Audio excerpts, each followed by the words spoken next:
Hey guys, and welcome to a brand new video here on FPL Now. Today we're going to be going over a potential wildcard draft for Game Week 14. So if you're excited for the video, drop a like down below, leave a comment if you're activating your wildcard this week, subscribe if you're brand new, and let's get into the video. So, starting things off, in my opinion, I believe that everybody that still had their wildcard probably should have played it last week.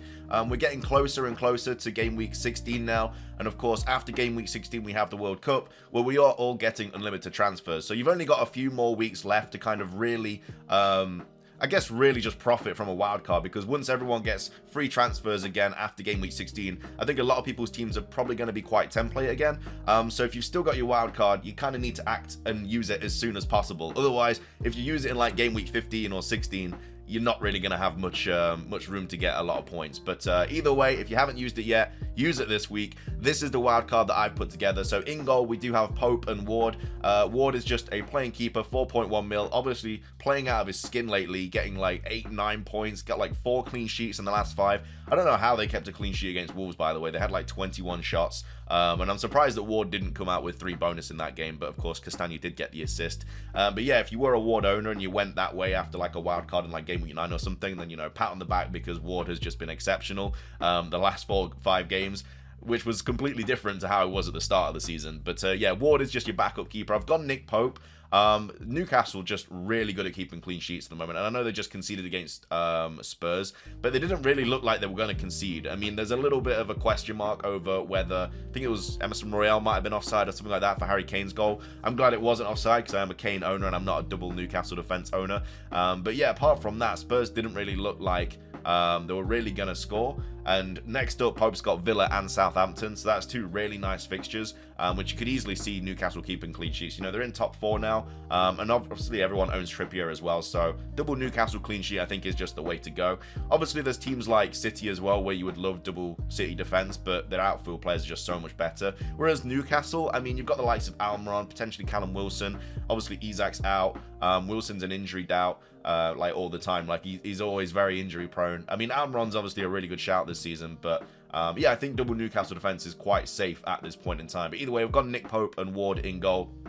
The back line consists of White, Cancelo, Dalot, Trippier, and Patterson. Now, Patterson is currently injured, but Frank Lampard did say that he was doing a lot better than they thought, and he's going to be back very, very soon. So, you know, he's 4 mil at the moment. He's gone down from 4.1 to 4, and the fixtures are just nice as well up until like Game Week 16. And again, you're not really going to play him, but again, he's just a cheap option. You know, he's going to play 90 when he's back and he's fully fit. So yeah, he's just a nice option to just kind of have on your bench. Trippier, of course, is just a staple on every team. Everybody's got him now. If you owned him since Game Week 1, then again, you've done really, really well. I think I owned him since Game Week like 6 or something, and he's just been an absolute godsend. He loves a bonus point. He's always taking the set pieces, you know, corners, free kicks, everything like that. He's honestly an FPL player's dream, because he's just always up there. He's just kind of like the trend of this season. He's just always on bonus, everything like that. I've also brought in Dalot as well. United just have a really nice run of fixtures. You can see there a sea of green. I probably wouldn't play him this week. I'd probably play something like White, Cancelo, Trippier this week, and then I'd play him for like Villa, Fulham, Forest, stuff like that. But yeah, they've just got really nice fixtures coming up, which is why I think, you know, United could potentially be a team that a couple of people could target up until the World Cup, as maybe like a bit of a differential, maybe like a Rashford, maybe an Anthony or something like that. Cancelo, another option as well. Again, should just be a staple in every single team. If you're on your wild card, or if you're not on your wild card, you just need him in your team. I know they just conceded against Brighton, but yeah, Cancelo just really, really good option for every team. And I've also brought in Ben White as well. Now, personally, I'd probably bring in like Saliba or someone like that, but this draft, I just don't have the money to do that. And Ben White is a 90-minute man. You know, he did pick up an assist at the weekend. They've got Forest at home next. And yeah, he's just a nice option into that Arsenal defense, and he's very, very cheap as well, 4.5 mil. That's not bad at all. And so yeah, this is I think a really nice back line. There's no Liverpool players here. I mean, Liverpool do have Leeds this week, but then they've got Tottenham, and then I don't know who they've got after that, but it's like another easy fixture. But I don't know, Liverpool are just very shaky at the moment. Of course, we've just lost to Forest, which I'm still really happy about. So yeah, I don't know, I just don't really trust their defense at the moment. I mean, they're all really expensive as well. Like, you've got the likes of Trent and Robertson, they're both really expensive. Van Dijk's like 6.4. You've got Gomez as well, who's a little bit cheaper, but again, I think the likes of Dalot and White and stuff at 4.5 are just better options at this point in time. So that's the back line. Moving on to the midfield, we have Martinelli, Almiron, Rashford, De Bruyne, and Andreas Pereira. Now, this Rashford spot could literally just be any one out of like Rashford, Anthony, Zaha. I've gone Rashford at the moment just for a bit of a punt, but if you want to play it a little bit safer up until the World Cup, you can go Zaha. Zaha is on penalties and stuff like that, so obviously that'll be nice. So if you did want to go Zaha, you could go him. I think Rashford is a little bit of, I don't know if he's really a differential, but I think he's just a decent little punt at this point in time. But you could go Zaha as well. You still have enough money. And now I have like just enough in the bank to go Zaha here. So potentially you might not have it. It might be like 0.1 out or something. And in that case, you might have to go for someone a little bit cheaper. Or you might just have to downgrade from De Bruyne. I brought De Bruyne into this draft. I don't know if it's because Foden just got benched. I mean, Foden did play 10 consecutive games in a row. And then obviously got benched. I just think De Bruyne is a lot more safer. Obviously, there's a lot more money as well, but his numbers have just been exceptional this season.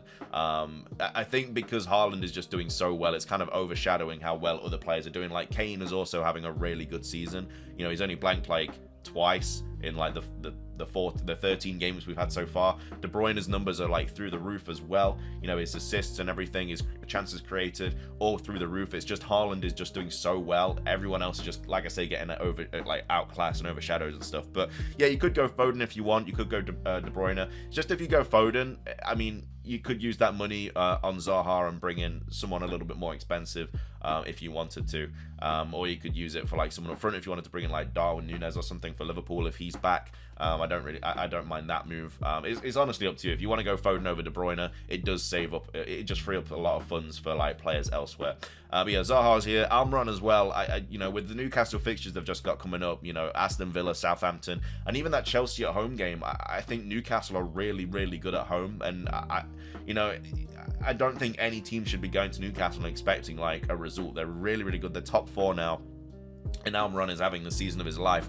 Jack Grealish needs to give him more comments or something, because he is just taking those comments on his back, and he is just absolutely having an absolute crazy season.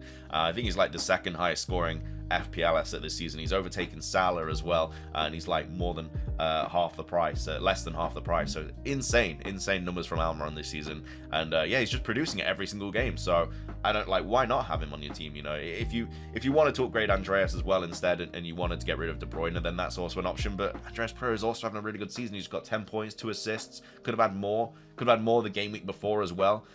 He could have had like a goal and assist that game. He's just playing really well. They've got Everton at home next. Do you really want to sell him before that? And then Martinelli as well. Again, just kind of another staple on a lot of people's teams. Forest at home's just, I mean, Forest at home is a good fixture, but Forest definitely have, you know, tightened it up at the back. We've clearly seen that from the last 2 games. 2 clean sheets for Forest.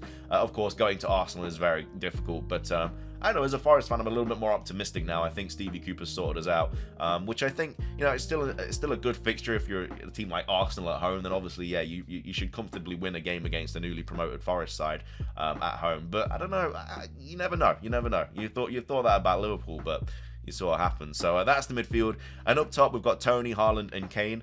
Tony, up until the World Cup, barring the City fixture, has, you know, some nice fixtures. He's got Wolves and then Forest.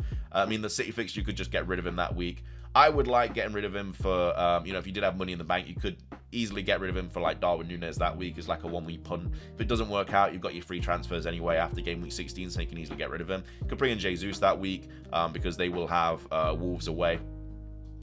You could bring in like maybe Callum Wilson if you wanted to, if you didn't have like triple Newcastle.